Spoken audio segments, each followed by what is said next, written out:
Sud Radio Parlons Vrai chez Bourdin, 10h30, 12h30, Jean-Jacques Bourdin. Il est 11h03, débat autour des mouvements extrémistes de droite et gauche. Est-ce que ces mouvements menacent notre démocratie? On en parle de plus en plus, ou on en parle souvent, à tort, à raison. Nous allons débattre avec Erwan Lecoeur, qui est sociologue, politologue français, spécialiste de l'extrême droite, Marc Baudrier, directeur adjoint de la rédaction de Boulevard Voltaire, et Gilles Platré, maire LR de Chalon-sur-Saône. Messieurs, bonjour. Bonjour. Merci d'être avec nous tous les trois. Alors, je pose la question, je vais faire un petit tour de table pour commencer simplement. Au vu de tout ce qui s'est passé depuis des mois maintenant, depuis l'été, il y a eu beaucoup d'activisme extrémiste à gauche comme à droite depuis l'été, avec ces rassemblements de militants d'extrême droite descendus armés dans la rue après France-Maroc, Lyon, Nice, Montpellier, pour frapper des Arabes, avec l'appropriation par les Black Blocs de la lutte écologiste et des violences, effectivement, avec des actions violentes, sabotage de chantiers, incendies volontaires d'antennes relais, par exemple, etc., etc. Violence à droite comme à gauche chez les extrémistes. Est-ce que ça peut aller jusqu'à menacer notre démocratie, Erwan Lecoeur? Bonjour, oui, ça peut aller jusqu'à menacer notre démocratie pour plusieurs raisons. D'abord parce qu'on le voit à l'étranger. On l'a vu aux États-Unis, vous en parliez dans le journal et dans l'émission précédemment avec Monsieur Trump notamment, qui est aujourd'hui mis en examen apparemment, ou en tout cas une commission d'enquête. Oui. On le voit en Allemagne récemment avec un groupuscule qui a, auprès notamment de certains militaires, qui a mis en place une sorte de complot pour un coup d'État allemand. On le voit dans d'autres pays avec des groupuscules qui, de plus en plus, ont l'impression qu'ils sont proches du pouvoir. Et je dirais que c'est cela un peu l'ambiance au sein de ces groupuscules qu'on étudie depuis très longtemps maintenant. Il y a une ambiance de l'ordre de la victoire n'étant pas très éloignée. Un jour, elle va arriver.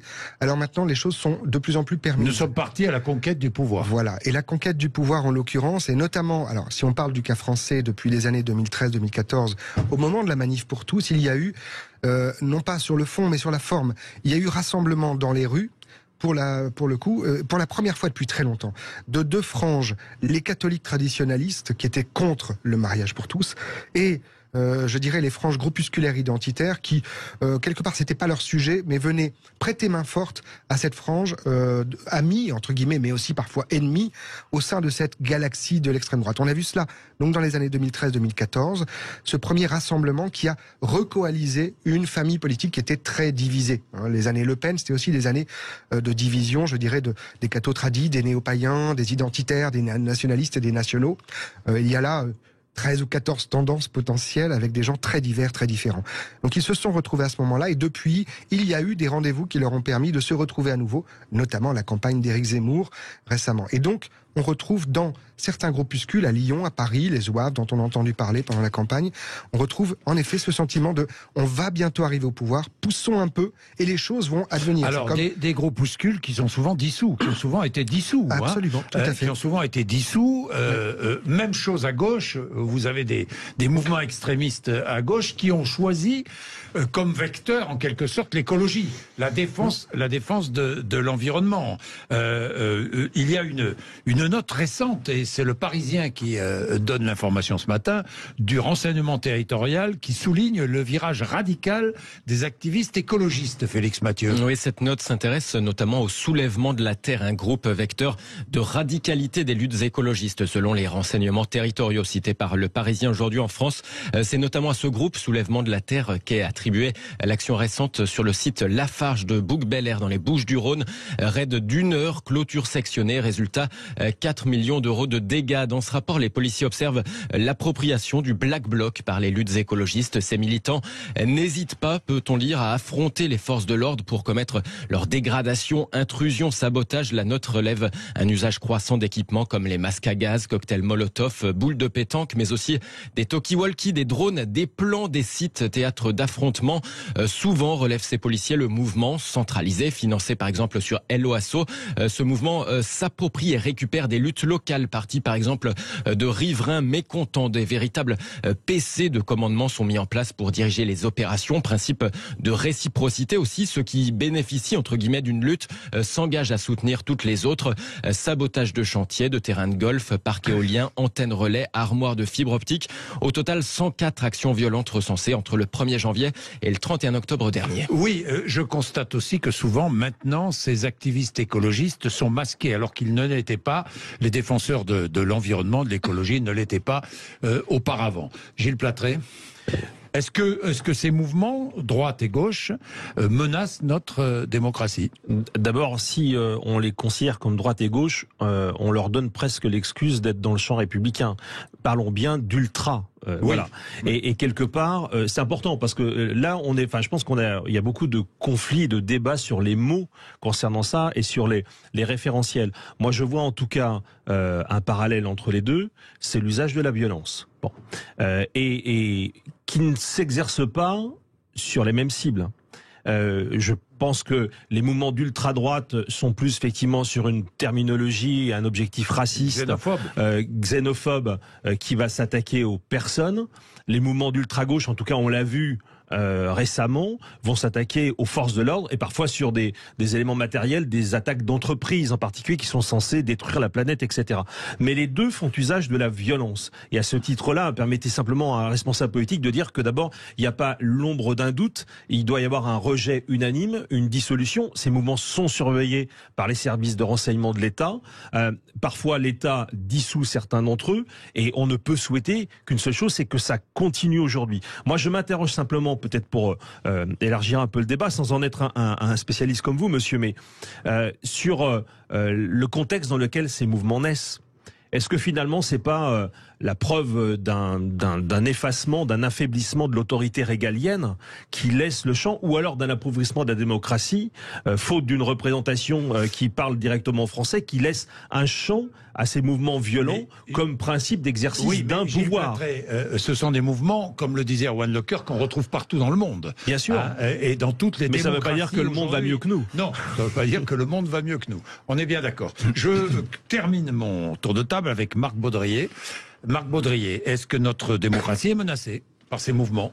Alors, par certains de ces mouvements, oui, incontestablement. Je pense notamment aux mouvements d'ultra-gauche qui interdisent des réunions politiques, que ce soit dans les facultés, dans les grandes écoles, parfois même dans des villes.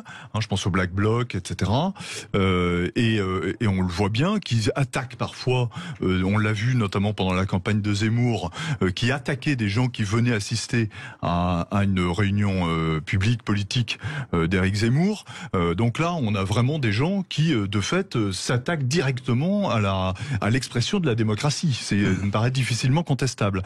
Après ça, je trouve que dans votre présentation, mettre dos à dos l'extrême droite et l'extrême gauche, c'est quelque chose d'assez un peu fabriqué, dans la mesure... Expliquez-moi pourquoi. Eh bien, je vais vous expliquer pourquoi. Allez-y. Dans la mesure... Donc, si j'ai bien compris, il y a les bons activistes et les mauvais activistes, quoi. Non, il y a surtout des activistes d'extrême gauche qui sont extrêmement destructeurs et extrêmement nombreux, et des activistes d'extrême droite qui existent. Je dis pas que ça n'existe pas, évidemment, mais qui sont extrêmement peu nombreux. Et on l'a vu, et pas du tout destructeurs. Je me demande dans quelle manifestation est-ce que des activistes d'extrême droite ont par exemple envoyé des CRS à l'hôpital, blessés par exemple. C'est arrivé là lors ça arrive en permanence à Sainte-Soline et dans tous ces mouvements dont vous venez de parler, des soulèvements de la terre. Je n'ai pas moi en mémoire de manifestations d'extrême droite extrêmement violentes qui ont envoyé des gendarmes à l'hôpital. Je voulais simplement je pense qu'il y a quand même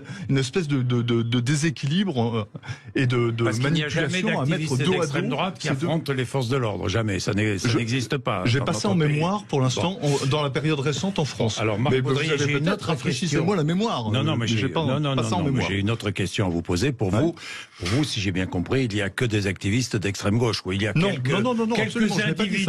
quelques individus d'extrême droite qui sont extrêmement peu nombreux. On est bien d'accord, c'est ce que vous dites. Absolument, c'est ce que je dis. Et qui ne sont absolument pas là pour menacer la démocratie, qui ne sont absolument pas là... Qui peuvent accessoirement, mais disons que c'est pas accessoirement. Accessoirement. accessoirement, oui. Menacer accessoirement la démocratie. Oui, parce que C'est-à-dire ce sont un militant d'extrême droite menace accessoirement Jean-Jacques Bourdin, un militant vous mettez dos à dos que je mets dos à dos. Oui, et je maintiens, je les mets dos à dos parce que vous mettez et je dos à reprends dos des l'expression nombres qui sont de très Gilles différents Plattret, et des gestes qui sont très je différents. reprends l'expression de Gilles Plattret parce que les deux extrémistes de gauche et de droite, utilisent la violence. Violence contre les personnes et violence contre les biens. Pardon. Et ça, mais c'est parfaitement la réalité. condamnable. Tous ceux qui utilisent la violence doivent être condamnés. On est évidemment tous d'accord. Erwan Leclerc. Voilà. Oui, en sciences politiques, on a en effet une différence qui a été faite. La différence entre une violence politique qui s'oriente vers des personnes, et donc qui est non seulement condamnable, mais qui en plus est véritablement, en l'occurrence, la violence raciste est condamnée, condamnable, et la violence contre des biens. Et on voit bien, nous, on a mené plusieurs enquêtes avec le laboratoire auquel j'appartiens, le laboratoire Pacte, notamment sur la question des mouvements climat ou la question des gilets jaunes. On a fait 2 grandes enquêtes sur 5000 ou 10 000 personnes, donc ça devient des nombres conséquents. Et on voit bien qu'il y a des différences d'appréhension. Alors, les gilets jaunes, c'est un tout autre sujet, hein. Bien sûr, ça n'a rien à voir avec le sujet. Mais il y a eu aussi des formes de violence, vous vous souvenez, à la fois subies, à la fois vécues, à la fois proposées par ces mouvements, celui des gilets jaunes, et les mouvements climat qui, par certaines extensions, peuvent donner lieu à des débordements dans des ZAD, dans tout un tas d'endroits. Donc, il y a la question qui est posée aujourd'hui à des jeunes générations notamment de quelle est la place de l'État, quelle est la légitimité d'une forme de violence contre des personnes ou contre des biens. Et on voit bien que dans ces mouvements, eh bien, par exemple, dans le mouvement des Gilets jaunes, la violence n'est pas du tout quelque chose de reconnu comme légitime, sauf dans certains cas à l'égard de certains biens ou de certains groupes de personnes, notamment les plus riches, etc. Par exemple, ce qui s'est passé sur les Champs-Élysées, eh bien, au sein des Gilets jaunes, ça a été plutôt accueilli comme quelque chose de symbolique. C'était une forme de violence symbolique. Eh bien, on retrouve de la même façon dans les mouvements, je dirais, autour des mouvements climat radicalisés. Et en effet, il y a des radicalisations qui mènent à des retrouvailles entre des groupes qu'on appelle les Black Blocs régulièrement, qui sont européens et qui peuvent se retrouver à certains moments. Eh bien, il y a, et nous, dans nos enquêtes, on voit bien que ces jeunes gens, parce qu'en général, ils sont plutôt très jeunes, sont plutôt des jeunes femmes d'ailleurs, plutôt urbains, plutôt diplômés, voilà, le mouvement climat, qui justifie sans forcément y participer des formes de violence contre les biens. Et pas contre les personnes du tout, mais contre les biens. Et vous avez bien fait la différence, et c'est important de la rappeler. Ensuite, sur l'histoire des groupuscules d'extrême droite, moi j'ai travaillé cela il y a maintenant, depuis une vingtaine d'années, il y a un certain nombre de chercheurs qui travaillent sur ces sujets. On a, d'abord, il y a eu des violences politiques extrêmement fortes dans les années 60-70 dans notre pays. Elles étaient extrêmement, beaucoup plus régulières qu'aujourd'hui. Ça fait 50 ans quand même. Oui, mais donc on a eu un affaiblissement de la violence politique dans notre pays, et nous avons un renouveau de certaines formes de violence politique. C'est aussi cela qu'il faut dire.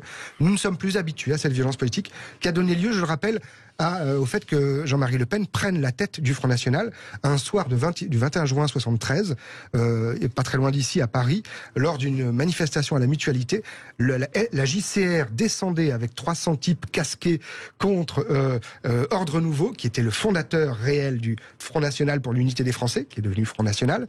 Et dans cette confrontation très très violente, où 80 gardes civils ont été blessés, donc il y a eu un problème grave d'ordre public, eh bien il y avait 300 contre 300 personnages qui s'entrebattaient à coups de barre de fer. Et Jean-Marie Le Pen, à ce moment-là, a pris, parce qu'il y a eu la dissolution, et je reviens à ce que vous disiez, la dissolution d'Ordre Nouveau et des JCR a permis notamment à Jean-Marie Le Pen de prendre la tête du Front National. Il y a eu le groupe du GUD, par exemple, qui était un groupe d'extrême droite très violent et qui a fait des dégâts. Marc Baudrier, aujourd'hui, je cherche les extrémistes enfin les activistes d'extrême droite. Il y en a ou pas? Oui, il y en a. Évidemment. On considère qu'il y a environ 2000 personnes. Je dis que les violences, 2000 personnes véritablement dangereuses en France. N'est pas le même. Environ 2000 personnes qui sont véritablement dangereuses. Toutes fichées ou pas? Pas fichés, pas toutes, hein. Pas toutes, fichés, pas toutes. Extrémistes de droite. Moi j'avais de un gauche, chiffre de 1300, 1500 fichés. 1300 fichés. Pour l'extrême droite. Pour l'extrême droite. Avec des gens qui sont potentiellement dangereux. On a un certain nombre d'attentats qui ont été déjoués ces dernières années par les forces de l'ordre sur la question de l'extrême droite. Je dis cela parce que il y a eu un moment, notamment dans les années 2015, où les services français ne suivaient plus beaucoup l'extrême droite. Ils les avaient beaucoup suivis dans les années 80-90, notamment parce qu'il y avait des groupuscules autour du Front National à l'extérieur du Front National, qui continuaient à sévir. On se souvient de quelques faits divers de l'époque. Et donc, les services secrets continuaient à les suivre. Et puis, dans les années 2015, c'est bien sûr l'activisme islamique et les attentats islamiques qui ont pris le devant. Et donc, on nous appelait, nous, chercheurs, pour savoir ce qui se passait dans ces groupuscules, parce que les services ne faisaient plus ce travail. Ils le font à nouveau depuis quelques années, et on redécouvre qu'il y a en effet des gens potentiellement dangereux dans ces groupuscules. Alors, moi j'ai une question à vous poser. Vous voulez ajouter quelque chose? Non, simplement, je pense que, ce qu'il faut avoir en tête, c'est que sur les modes de violence et l'objectif de la violence, on voit quand même aujourd'hui dans les mouvements d'ultra-gauche que les attaques aux biens sont une évidence. Ça s'est d'ailleurs développé au départ dans certains mouvements paysans d'extrême gauche aussi. On se rappelle des fauchages sauvages de champs. C'était déjà une attaque aux biens. Mais aujourd'hui, on voit quand même que dans un certain nombre de manifestations, au-delà des attaques aux biens, il y a des attaques aux personnes quand elles représentent l'ordre. Et les forces de l'ordre deviennent des cibles des mouvements d'ultra-gauche. Donc c'est plus complexe, c'est-à-dire qu'il y a effectivement à droite, dans l'ultra-droite, pardonnez-moi, un ciblage sur des catégories de population, mais les CRS pourraient aussi nous dire qu'ils sont personnellement la cible, même s'ils sont représentants de l'institution, des mouvements d'ultra-gauche. Bien, il est 11h19, à tout de suite, une petite pause et nous poursuivons cette discussion, ce débat autour de cette question. Est-ce que les mouvements extrémistes droite et gauche menacent notre démocratie? Il est 11h19, à tout de suite. Sud Radio Parlons Vrai chez Bourdin, 10h30, 12h30, Jean-Jacques Bourdin. Bien, il est 11h23. Est-ce qu'on ne voit pas, et on voit là l'émergence de ces groupuscules d'extrême droite ou d'extrême gauche à l'occasion de l'actualité? On a vu l'émergence, on voit l'émergence régulière des mouvements d'extrême droite lorsque, effectivement, il y a un combat écologique local, ils viennent se greffer sur ce combat et prennent les choses en main, en quelque sorte. On voit à l'extrême droite l'émergence de ces mouvements d'extrême droite. On l'a vu à l'occasion de France-Maroc, la volonté de taper de l'arabe. C'est comme ça, c'est conjoncturel. Alors, excusez-moi, le terme de taper de l'arabe est réducteur, je pense. Non, mais il est réducteur, je le fais exprès, il est provocateur. Je vous remercie. Voilà. Vous avez en partie raison, mais c'est plus large que ça. La question est comment est-ce que dans notre société s'est s'installer une vision du monde selon laquelle une forme de guerre civile de type racial serait en cours ou prévue. Serait même quasiment démarré selon certains groupuscules et selon certains penseurs proches de ces groupuscules. Et c'est d'extrême droite, là, vous parlez d'extrême droite. Là, je parle en l'occurrence de la galaxie identitaire, pour le dire rapidement. Qui pense que la lutte raciale est engagée. On a un phénomène qu'on appelle l'accélérationnisme et dont ce que nous avons vu au moment de France-Maroc est une des ébauches. Oui. L'accélérationnisme, c'est l'idée selon laquelle, comme il y aurait une migration incontrôlée et donc une colonisation d'un certain nombre de pays, dont la France, par des hordes barbares, pour le dire rapidement et un peu simplement, eh bien, il faudrait accélérer le processus pour que le plus tôt possible, cette guerre raciale ait lieu, pour que les Français de souche puissent la gagner contre les envahisseurs. Donc là, il y a une vision que je dirais un peu symbolique, un peu dans une forme de guerre complète qui existe depuis très très longtemps. L'idée d'une guerre des peuples, entre les peuples des forêts et les peuples des déserts, c'est une très très vieille idée dans cette galaxie identitaire. Et donc, cet épiphénomène de France-Maroc participe de cette vision-là du monde, qui est globale, qui est pas juste, à un moment donné, on veut aller casser de l'arabe. C'est quelque chose de plus global, qui est nourri et qui, d'une certaine façon, vient se montrer au grand jour depuis quelques années, à plusieurs moments. En Europe, on l'a vu en Suède, on l'a vu en Italie dans les stades. Et deuxième chose, il y a une conjonction entre des groupuscules qui regagnent en intensité à Lyon, à Paris ou ailleurs, on a entendu parler des Zouaves, du baston social, et qui se reconnectent avec des groupes de hooligans, en l'occurrence à Lyon notamment, à Paris également. Qui retrouvent des hooligans, des ultras, ultras du monde du foot. Et qui ont le même mode opératoire, et en l'occurrence, ce qui s'est passé l'autre soir, c'est cela. Ce sont des groupes de hooligans, c'est pas seulement des groupes d'identitaires. Alors, en ce qui concerne l'extrême gauche, on utilise un combat local, mené par des locaux qui habitent, qui contestent pour des raisons écologiques une initiative quelconque, et là tout à coup les extrémistes de gauche viennent se greffer et prennent le combat en main. C'est ce qu'on assiste. On assiste à ça. Oui, alors je partage ce que vous venez de dire sur le background idéologique de la lutte des races ou de la lutte des civilisations qui peut nourrir effectivement certains mouvements violents d'ultra-droite. Je voudrais quand même rappeler que cette thématique elle-même est de plus en plus nourrie par l'ultra-gauche, c'est-à-dire que les mouvements wokistes, les mouvements indigénistes sont aussi dans une logique racialiste. Si elle n'est pas raciste, elle est racialiste, qui consiste à opposer les couleurs de peau entre elles et de les hiérarchiser au nom d'une espèce de réparation. Vous voulez dire que ces mouvements extrémistes se rejoignent quelque part? Alors, je ne sais pas s'ils se rejoignent. De toute façon, ils se rejoignent. Non, mais ce que je veux simplement dire, c'est que cette notion que le monde est irréductiblement séparé selon la couleur de peau est aussi nourrie par une certaine conception. En tout cas, moi, je la lis comme ça. C'est le credo d'un certain nombre de wokistes.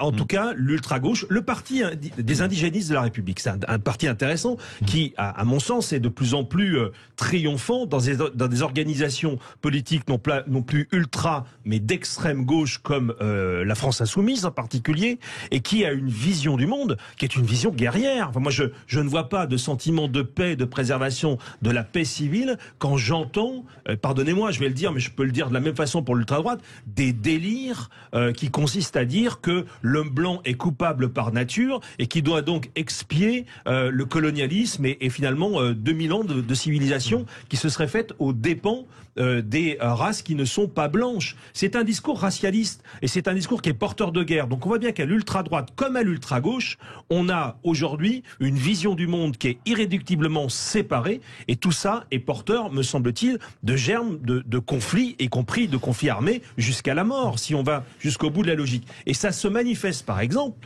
là parce qu'on a parlé de l'ultra-droite et on a raison, mais vous y avez fait allusion, ce qui se passe aujourd'hui dans les facultés.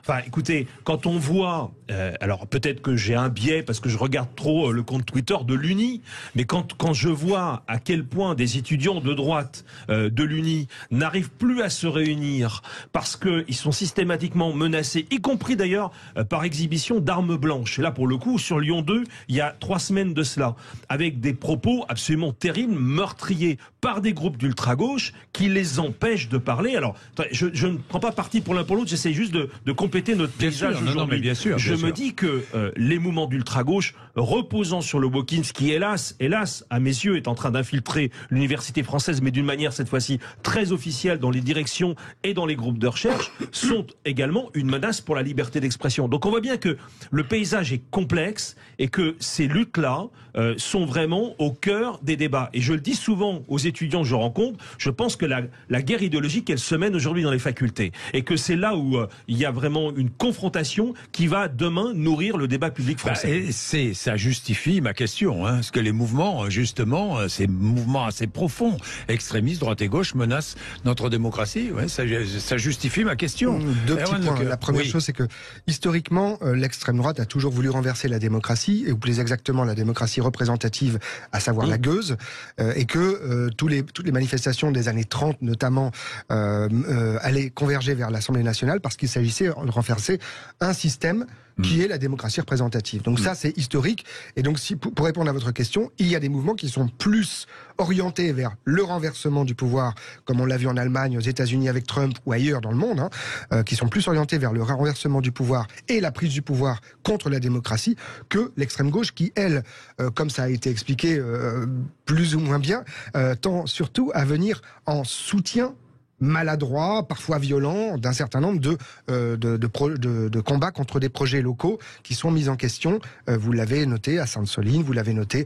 à Roibon, à Notre-Dame-des-Landes ou ailleurs. Les zadistes sont des soutiens, en effet, organisationnels, mais aussi militants, d'un certain nombre de gens sur le terrain.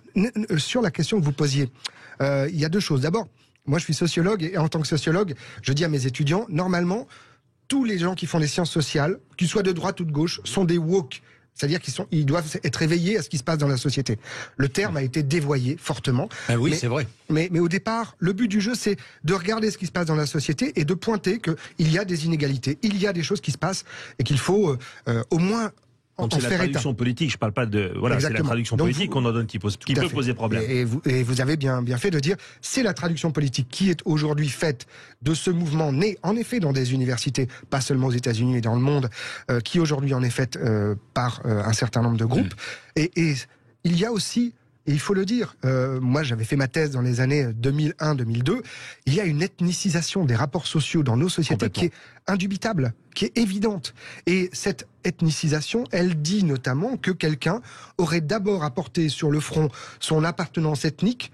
Je ne parle pas de race en l'occurrence, je parle d'ethnicité, c'est-à-dire une construction d'identité qui vient et qui est souvent un bricolage religieux, identitaire, originel, etc. C'est souvent des bricolages. Je veux dire, ce sont les Italo-Américains qui ont inventé ça dans les années 65 à New York. L'ethnicisation des rapports sociaux, le démarrage, ça se fait là. Les sciences sociales nous éclairent là-dessus. Et donc, je suis d'accord avec l'idée que cette ethnicisation nous mène à des paradoxes absurdes où, d'une certaine façon, on entend des discours de plainte d'un certain nombre de gens qui se disent racisés alors que quelque part ils ne le sont pas forcément, et de discours de haine d'autres personnes qui racisent et qui eux-mêmes se racisent en se disant blancs par rapport à d'autres. Ce qui est nouveau, c'est la force du nativisme par rapport à la force en effet d'une ethnicisation qui se voudrait valorisante. L'ethnicisation n'est pas valorisante, c'est un fait social, point. Et à un moment donné, c'est utilisé, vous avez là-dessus raison, je pense, par différents groupes politiques. Alors, on va observer une nouvelle pause. Claude est à Perpignan, il est avec nous dans un instant. Je voudrais aussi parler des partis politiques. Est-ce que des partis politiques sont complices de cette tendance à un extrémisme? Est-ce qu'il y a des partis politiques qui encourageraient cet extrémisme? On va en parler, 11h33, vous êtes sur Sud Radio. Sud Radio Parlons Vrai chez Bourdin, 10h30, 12h30, Jean-Jacques Bourdin. Il est 11h36. Allez, d'abord je vais prendre Claude, qui est à Perpignan, qui veut se mêler à notre débat. Bonjour Claude. Oui, bonjour Jean-Jacques et bonjour à vos invités. Oui, moi je voudrais dire que je suis le débat depuis le début. Il y a une expression qui est revenue plusieurs fois et qui me paraît pas à la hauteur du débat. C'est l'expression casser de l'arabe. Alors j'ai entendu ça plusieurs fois. Je ne sais pas si c'est le sociologue. C'est moi qui l'ai prononcé et qui l'assume. C'est une expression provocatrice. Allez-y Claude. S'il vous plaît Jean-Jacques. Non, ce que je veux dire, c'est que quand on cite également la montée des mouvements d'extrême droite dans les pays du nord de l'Europe, il est bien évident que ça n'a aucun rapport avec casser de l'arabe. Le seul rapport que ça a... C'est faux, en Suède, c'est faux. Non, mais attendez, excusez-moi, mais je veux dire, les pays scandinaves n'ont aucune raison d'avoir des problèmes avec les Arabes. Ils n'ont pas colonisé le Maghreb, ils n'ont pas fait tout ce... Claude, on n'est pas dans le même débat. Non, je ne peux pas laisser dire des contre-vérités. La réalité, à Wanlocker, c'est qu'en Suède, il y a un problème aussi avec les Arabes. Avec les migrants syriens et irakiens dans certains quartiers qui ont en effet constitué des espèces de coalitions. Et en effet, il y a des problèmes très très graves entre des groupes d'Irakiens et de Syriens mal intégrés, alors que la Suède avait l'habitude d'intégrer très bien des Syriens. Les migrants. Et ce ne sont pas des Arabes au sens maghrébin du terme, mais ce sont des Arabes au sens moyen-orientaux du terme. Voilà, Claude. Non, mais est-ce que je peux terminer ce que je voulais dire? Allez-y. Oui, voilà. Simplement, ce que je voulais dire, et c'est ce que vient de reprendre apparemment le sociologue, c'est-à-dire que ce qui est à l'origine de ces mouvements, c'est la montée de gens qui, en se communautarisant, ne veulent pas faire à Rome comme les Romains. Je vois, ça c'est le premier problème, et je crois que c'est important de le souligner. C'est pas uniquement une question ethnique ou raciale, c'est une question comportementale, à mon avis, qui est à la source de ça. Et puis deuxième chose, et je termine là-dessus, je trouve quand même que il y a même dans l'expression, quand on dit que les mouvements d'extrême gauche sont parfois des tentatives maladroites, etc. Je trouve qu'il y a une certaine mansuétude dans le propos qui me dépasse, quoi. Voilà, c'est tout. Merci. Bon, Claude, c'est bien que vous soyez exprimé. Mansuétude, pas chez moi, ni chez personne autour de la table pour les mouvements extrémistes de gauche qui se conduisent dans la violence d'une manière insupportable et inacceptable. Ça, tout le monde sera d'accord. Tout le monde sera d'accord. Alors, je pose une question. Est-ce qu'il y a des partis politiques aujourd'hui représentés à l'Assemblée nationale ou pas représentés, des partis politiques dans le paysage? Et je vais être encore plus direct, vous savez que j'aime ça. D'un côté, Éric Zemmour, le parti d'Éric Zemmour, de l'autre côté, la France Insoumise. Est-ce que ces partis encouragent l'extrémisme? Là, on a des chiffres. En l'occurrence, on a eu des études qui montrent que, en effet, la dernière campagne présidentielle a été tendue à plusieurs titres et à plusieurs niveaux. bien entendu, la campagne d'Éric Zemmour a contribué à faire renaître ce que je disais au tout début, c'est-à-dire le sentiment d'une victoire possible chez des gens qui avaient quitté Marine Le Pen sur une ligne très identitaire, très, très radicale, sur une ligne, je dirais, maigretiste au sens traditionnel ou historique du terme. Oui. Maigret, les années 90, le rassemblement des droites vers l'extrême et la nouvelle droite des années 70-80 qui était conquérante. Et Éric Zemmour, pour moi, est l'enfant de cette nouvelle droite des années 70-80 et l'enfant de gens comme de Lequen ou de Le Gallou, par exemple, qui est un conseiller d'ailleurs d'Éric Zemmour. Et donc il y a eu, bien entendu, chez un certain nombre de groupuscules qui étaient un peu endormis ces dernières années, après, je l'avais dit, l'épisode de la Manif pour tous, il y a eu le sentiment que, enfin, un encouragement à reprendre le devant de la scène, le dessus, sur le pavé parisien par certains aspects. Et on voit aussi à Lyon que certains groupuscules ont repris le pavé également dans certains quartiers. J'ai pu en faire les frais il y a quelques années lors d'une conférence qui a été interrompue par ces gens, en l'occurrence. Est-ce que vous êtes d'accord en ce qui concerne la France Insoumise, par exemple? Alors, ce qu'on peut voir, par son comportement, ou certains écologistes, extrémistes, par leur comportement, encourager les mouvements violents. Moi, ce que j'ai vu, alors c'est intéressant parce que notre propos peut compléter finalement le paysage. En tout cas, c'est l'intérêt du débat. Généralement, c'est que quand on repère sur des actions violentes d'attaque, en particulier des forces de l'ordre, des députés de la France Insoumise en écharpe tricolore, comme c'était le cas sur l'affaire des bassines, il y a maintenant 2 mois de ça à peu près, on peut quand même se demander s'il n'y a pas une forme de caution apportée par des représentants du peuple siégeant à l'Assemblée nationale vis-à-vis de mouvements qui sont des mouvements, pour le coup, qui vont au contact physique des forces de l'ordre. On l'a vu, les images sont sans ambiguïté là-dessus, et on voit bien d'ailleurs que les modérés, je pense à l'ancien président d'Europe Écologie Les Verts, les modérés sont dépassés par la base qui, elle, renvoie finalement ces personnes, ces paroles de prudence comme étant pratiquement contre-révolutionnaires. Donc je note quand même que, et ça n'excuse pas du tout ce qui peut se passer à l'extrême droite, mais je note quand même que du côté de la France Insoumise, les députés n'ont aucune hésitation, en tout cas certain nombre d'entre eux, à aller s'afficher avec des gens qui, à mes yeux, sont très peu recommandables. Est-ce que ça leur apporte une forme de caution? Je pense que oui. Dès lors qu'un député porte l'écharpe, d'ailleurs, quelle que soit son attitude, écharpe ou pas, il est député de la nation, et se trouve sur des théâtres d'opération où il y a des confrontations avec des forces de l'ordre en particulier, c'est une façon de légitimer la violence. Bien. Vous voulez ajouter quelque chose ? Oui, non, mais je crois que de fait, les violences d'extrême gauche, on a des exemples en permanence. Dès qu'il y a alors ce sont souvent des groupuscules, mais on parle très souvent des Black Blocs et des destructions qu'ils font dans Paris, sur les Champs-Élysées, etc. Je veux dire, il n'y a pas besoin de je voudrais juste. Alors, Marc Baudrier, vous parlez des Black Blocs. Oui. Vous parlez des Black Blocs, c'est très intéressant parce que je commence à me demander qui sait d'où viennent les Black Blocs. Extrémistes de droite ou extrémistes de gauche? Extrémistes tout court. Si je dis extrémistes tout court. Jean-Luc Bourdin, ils passent leur temps à taguer, qui signent de leur nom des slogans anticapitalistes, ils s'attaquent aux banques.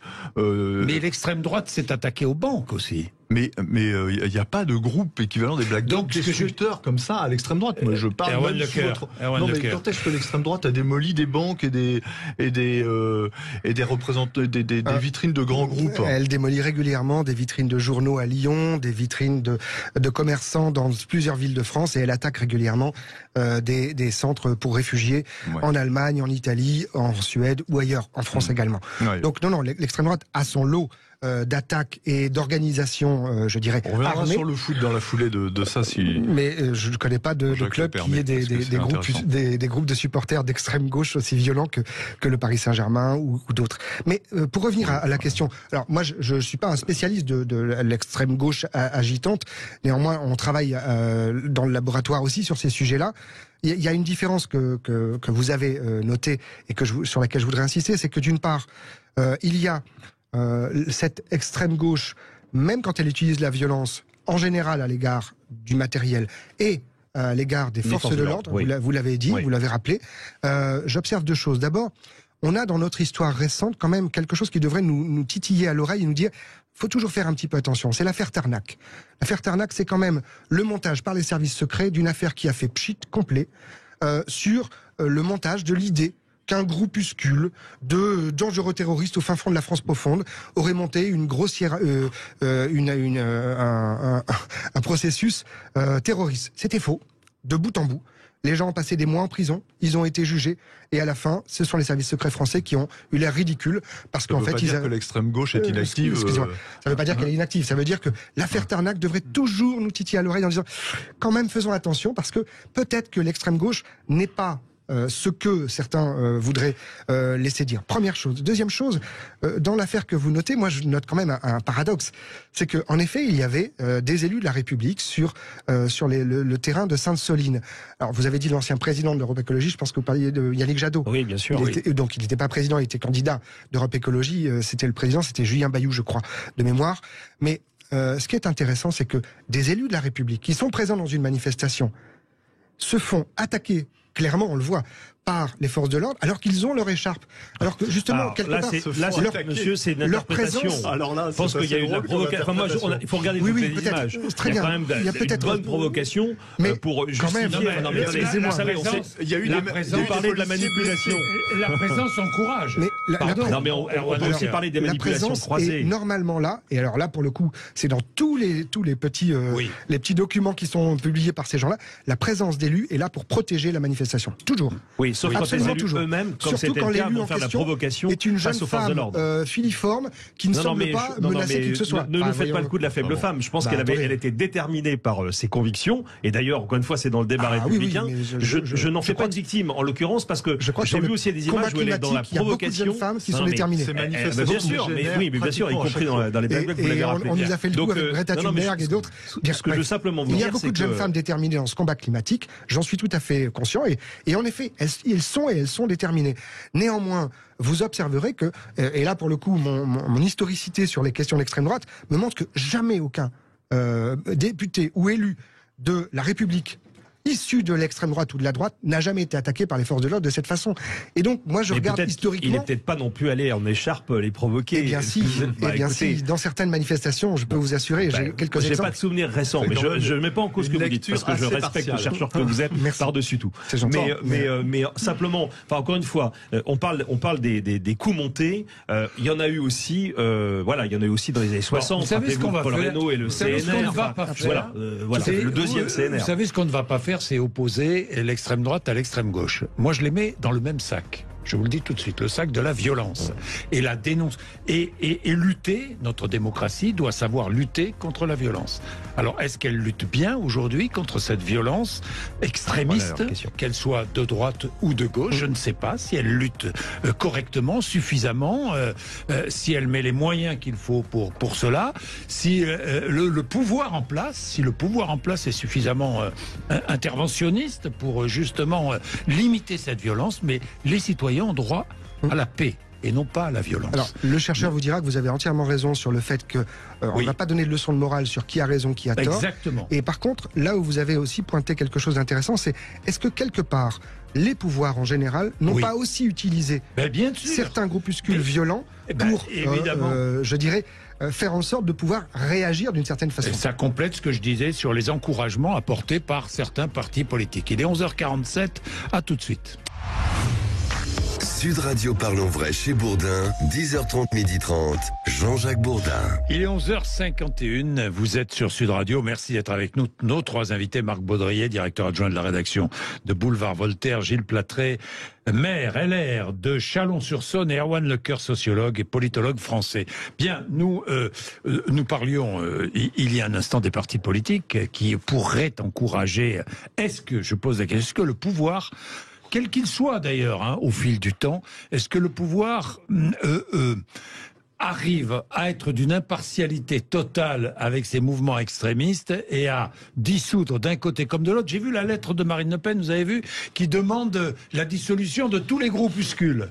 Elle veut peut-être se démarquer politiquement aussi d'Éric Zemmour, peut-être. Elle l'a toujours fait. Elle l'a toujours fait. Depuis son accession à la tête du Front National, en 2010-2011, elle a toujours essayé et fait en sorte de se démarquer des groupuscules les plus radicaux. Ça a toujours été une ligne de conduite de Marine Le Pen. De conduite. Son père déjà disait ceux qui veulent lever la patte peuvent aller le faire, mais dehors. Oui. Donc pour les néo-nazis notamment. Donc ça, ce n'est pas du tout nouveau. Est-ce qu'aujourd'hui le pouvoir politique qui est en place prend des mesures suffisantes pour lutter contre ces extrémismes? Ma réponse serait il ne peut pas. Le fond du problème, c'est que nous sommes dans une société de plus en plus ouverte, avec Internet, avec les réseaux sociaux. Et tout cela nécessiterait de telles mesures qui seraient absolument inacceptables. Or, ces groupuscules, notamment d'extrême droite, ces groupuscules ultra-radicaux à l'extrême gauche, fonctionnent par Internet, sont internationalisés de plus en plus. Ce n'était pas le cas il y a 30 ans. Et ils le sont désormais de plus en plus. Ils fonctionnent de la même manière. Ils ont des modalités opérationnelles parfois identiques. Néanmoins, ils n'ont pas les mêmes objectifs. Ils ne font pas du tout. Ils ne ciblent pas les mêmes choses. Mais ils ont des modalités opérationnelles qui peuvent parfois être identiques, notamment dans l'utilisation des réseaux sociaux pour se regrouper, pour faire ce qu'on appelle la stratégie de la guérilla permanente.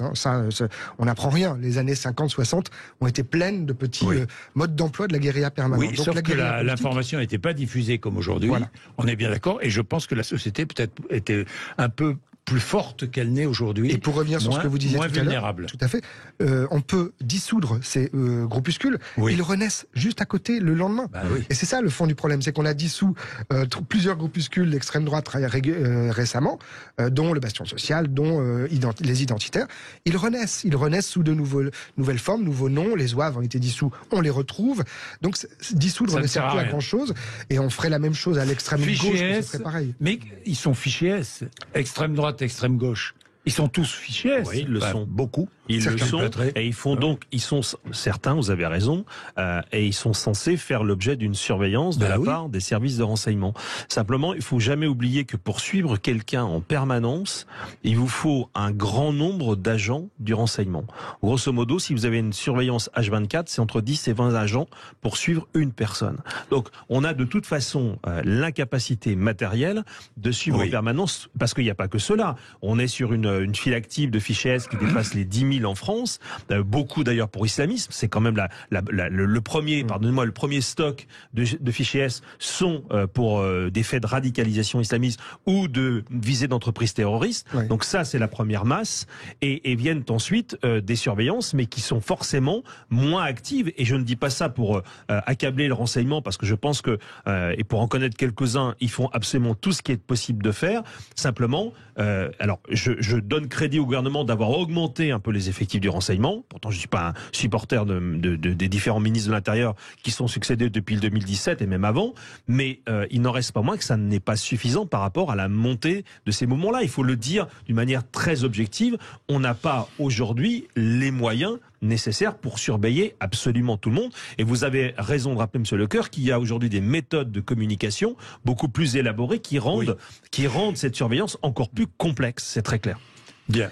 On voit bien que, en tout cas, c'est un échec en ce qui concerne l'extrême gauche, puisque les destructions qu'on constate régulièrement sur les Champs-Élysées, etc., on ne prend personne. Ils ont beaucoup de mal, apparemment, les services publics, et à appréhender ces militants. Enfin, il y a eu des arrestations, il y a eu beaucoup d'arrestations. Les Gilets jaunes ont encore pas mal de gens qui se dorment dans les prisons françaises. Et c'est d'ailleurs un des problèmes. Il y a eu beaucoup d'arrestations. Ensuite, la légitimité du pouvoir. Puisque vous parlez d'arrestation et qu'on parlait du déséquilibre tout à l'heure, je vais vous donner juste 3 chiffres, Jean-Luc Bourdin, qui sont très intéressants. Je suis journaliste comme vous, je m'attache aux chiffres. Il y a eu, lors des 3 matchs, on était parti de ça, lors des 3 matchs, Maroc-Portugal, Maroc-France, France-Argentine, 700 interpellations. 120 policiers ont été blessés gravement. Sur ces 700 interpellations, il y a eu 40 interpellations de gens qui étaient de groupes d'extrême droite. Officiellement, je tiens ça du commissaire, du porte-parole du syndicat indépendant des commissaires de police à Paris. Sur ces 40, ils ont tous été relâchés sans la moindre poursuite, sauf 7 qui ont été présentés samedi devant un juge. L'audience a été renvoyée au 13 janvier, c'est ça. Et donc ils sont ressortis libres sous contrôle judiciaire léger. Pour dire que je ne dis pas que ça n'existe pas, qu'il n'y a rien, etc. Mais si vous voulez, les proportions, on a 7 gars. Mais vous savez, savez, Voilà. sur les 7... Non, oui, 7 gares. Enfin, vous avez 40 interpellations. 40 sur les 700 interpellations, il y en a sans aucun doute 650 qui sont sortis. Le problème sur les interpellations et sur ce qui s'est passé après les matchs, c'est que ça vous donne ne la pouvez mesure pas savoir de la menace. exactement pourquoi celui qui est allé piller a voulu piller. Il est allé piller parce qu'il avait envie de piller, et à chaque fois qu'il y a des manifestations, que ce soit pour des matchs de football ou pour autre, il y a des pilleurs qui sont là et qui n'ont aucun objectif politique. Bien sûr. Je peux vous le dire. Bien sûr. Ils sont là pour piller, pour voler et pour. Ils sont à distinguer des militants. Après, je trouve ça ridicule de dire ce sont des Marocains, des Arabes ou des gens d'extrême droite ou des. Non, ce sont des pilleurs qui sont là pour piller. Et ça dépasse largement la politique. Je me permets de revenir sur ce qui a été dit facilement sur les services de surveillance.